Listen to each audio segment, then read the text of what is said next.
Happy happy biscuit দিয়ে, ঠিক আছে। চকলেট সেদিকে করেছিলাম সুজি দিয়ে কেক ক্রিসমাস ডে, আজকে করছি হ্যাপি হ্যাপি দিয়ে বিস্কুট। এখানে আমি নিয়েছি 5 প্যাকেট বিস্কুট।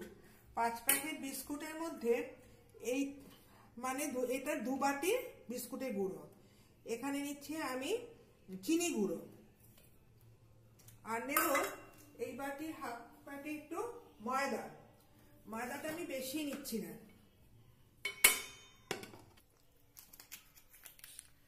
আর নিচ্ছি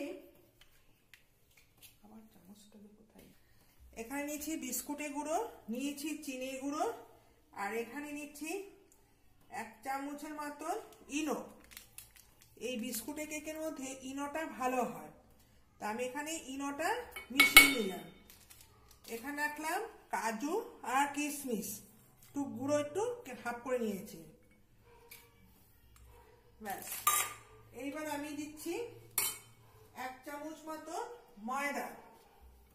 ময়দাটা আমি বেশি দেব না, ঠিক 1 চামচ ময়দা দিচ্ছি। আর দেব সাদা তেল। তেলটা কিন্তু দিতেই হবে, আগে এটা ভালো করে মিশিয়ে নিই। আর তেলটা আমি এই বাটির মধ্যে রেখে নিই। আর এখানেও একটু তেল দিতে হবে, তার জন্য অল্প একটু তেল আমি দিয়ে নিলাম অয়েল ব্রাশ করা, বাকি তেলটা দেখে দেব। এইবার বাকিগুলো আমি মিশিয়ে নিই।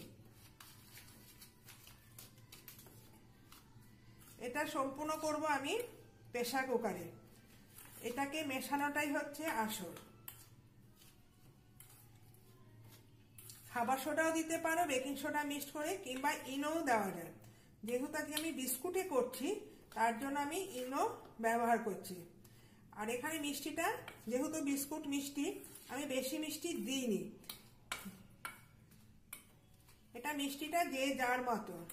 এর মধ্যে আমি 1 চিমটে নুন মিশিয়ে দিচ্ছি, ব্যালেন্সটা ঠিক রাখার জন্য। করে না, আর একটু মিষ্টির মধ্যে যদি একটু নুন দেওয়া যায় আর একটু ভালো আসে। ভালো করে মিশিয়ে নিতে হবে। যেহেতু এখানে কাজু কিশমিশ দিয়েছি, এইবার আমি তেলটা দিয়ে দিচ্ছি।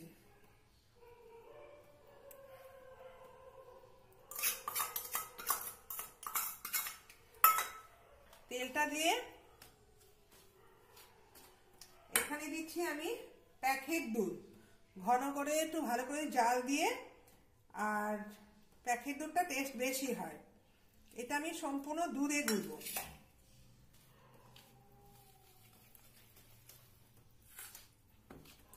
ব্যাস, আর কিছু আমার মেশাতে হবে না। এটাকে ফাটাতে ফাটাতে দেখবে একটা রেডির মতো চলে আসবে। অনেকে আমার এটা দিয়েও করে, কিন্তু আমার এটার থেকে মনে হচ্ছে আমার হাতটাই বেশি ভালো। আমার এই তারকাটা হাতের যে ঘূর্ণিটা হবে, মেশিনের ঘূর্ণিটা দেখো বেশ থকথকা ভাব চলে এসেছে। তোমরা যদি মনে করো আরেকটু দুধ অ্যাড করতে পারো। এখানে আমি আরেকটু দুধ আমি রেখে দিয়েছি, অল্প একটু দুধ দিতে হবে, বেশি আর দুধ দিইনি। দুধটা আমি একটু ঠান্ডা করে ফুটিয়ে ঠান্ডা করে রেখে দিয়েছি। দেখো, দেখলে মনে হবে মিয়ামোরের যে কেকের যে হয় ঠিক সেই টাইপের মতনই আজকে আমি চকলেট ফ্লেভারে কেক করছি। চকলেটের মধ্যে আমি এখানে কোনো রকমের বাইরে ফুডস দিইনি, না টুটি ফুটি, না ভ্যানিলার, কত কিছু বাইরে মিক্সড করে। ঘরে থাকা উপকরণ দিয়ে আমি চকলেট ফ্লেভারের কেক তৈরি করছি, আর কিছু লাগবে না। এইবার আমি বাটিটার মধ্যে এবার অয়েল ব্রাশ করে নিচ্ছি। বাটিটাকে ভালো করে অয়েল ব্রাশ করে নিচ্ছি। আর এখানে আমি একটু জল বসিয়ে দিচ্ছি। এটা যেহেতু সম্পূর্ণ আমার প্রেসার কুকারে হবে, তার জন্য আমি জল বসিয়ে দিচ্ছি।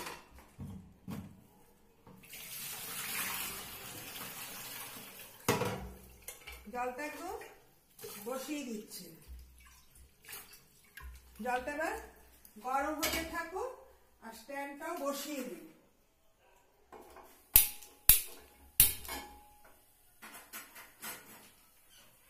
কোনো রকম, দেখো এটা হচ্ছে আমার কেকের বাটি। এটা আগেকার দিনে ছিল, বহু পুরোনো আমলের বাটি ছিল। আগেকার দিনে যারা মা ঠাকুমা আছে তারা জানে প্রেসার কুকার বাটি সিস্টেম পাওয়া যেত। তার মধ্যে অবশ্য একটা বাটি আমি বাছিয়ে রেখেছি, কেন পুরোনো দিনের স্মৃতি ঘরে রাখতে খুব ভালোই লাগে। আমি পুরোনো স্মৃতি কিছু ফেলতে পছন্দ করি না। এবার এটাকে আমি কি করছি, বেশ সুন্দর করে কাগজটাকে বসিয়ে দিচ্ছি। করব একটুখানি অয়েল ব্রাশ করছি, আর বাকি তেলটাও আমি এর মধ্যে দিয়ে দিচ্ছি। ব্যাস, তেল শেষ। এইবার আমি কি করছি, জলটা এখানে বসিয়ে দিয়েছি, এইটাকে আমাকে ভালো করে চেপে দিতে হবে। একটুখানি কাগজ গোল করে এইভাবে কেটে দেবে। সবার বাড়িতে সব ধরনের উপকরণ তো ঘরে থাকা সম্ভব না, কাগজ নিশ্চয়ই সবার বাড়িতেই থাকে। এই অয়েল ব্রাশটা সবসময় ঘরে রাখা, বেশি দামও না, বাজারে হয়তো 15 কি 20। এই ব্রাশটা হচ্ছে অয়েল দিতে খুবই সুবিধে। ব্যাস, এই ঘরে থাকা উপকরণ দিয়ে এটাকে আবার ফাটিয়ে নিচ্ছি। 10 মিনিট রেস্টে রেখেছি। এবার বেশি কিন্তু পাতলা হলে হবে না, এই রকম একদম, দেখেছো? এটাকে আরেকটু ফাটিয়ে নিয়ে, আমার জলটাও গরম হয়ে যাচ্ছে, এইভাবে আমি ঢেলে দিচ্ছি। বুঝতেই পারছো কেমন দেওয়া হয়েছে। এবার আমি এটাকে ঝাঁকিয়ে নিচ্ছি। এই ঝাঁকিটাই কিন্তু আসল। এই কেকটা যখন হয়ে যাবে তখন আমি এর মধ্যে দেব জেমস লজেন্স ডেকোরেশনের জন্য।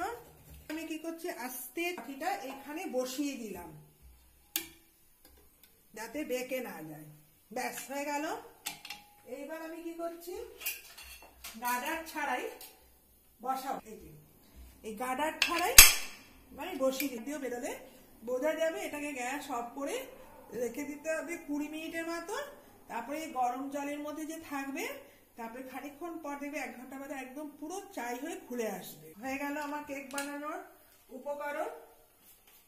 বয়েলটা এখন খুলে আমি দেখাচ্ছি, কি সুন্দর বুদবুদ নিয়ে নিচ্ছে, ফেনা ফেনা হয়ে গেছে। এখন এবেলা ডেকোরেশন করব, তখন খুলে আবার দেখবো আমার পারফেক্ট কেক। ঘরোয়া পদ্ধতিতে কেক বানালাম, সেটা হচ্ছে চকলেট ফ্লেভার।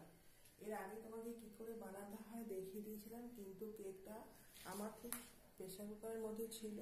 দেখো, একদম দোকানের মতন আমি গোল চকলেট ফ্লেভার কেক বানিয়েছি। ওটা ডেকোরেশন দেওয়া হয়নি, এর মধ্যে একটু জেমস লজেন্স ছড়িয়ে দিলাম। দেখো কি সুন্দর লাগছে দেখতে, শুধু ক্রিম ছাড়া। কিন্তু ক্রিমটা না হয় ভালো। ঘরোয়া একটি ডিম ছাড়া কেক, ঘরোয়া। আর আজকে যেহেতু ঘরোয়া পদ্ধতিতে একটু হ্যাপি বার্থডে কিছু আয়োজন করিনি, একটু হচ্ছে চকলেট ফ্লেভারের কেক আর একটু স্ন্যাক রেখেছি। ঘরোয়া পদ্ধতিতে একটু আর একটু হালকা একটা ডেকোরেশন করে দিয়েছি। আজকে আমার মেয়ের হ্যাপি বার্থডে।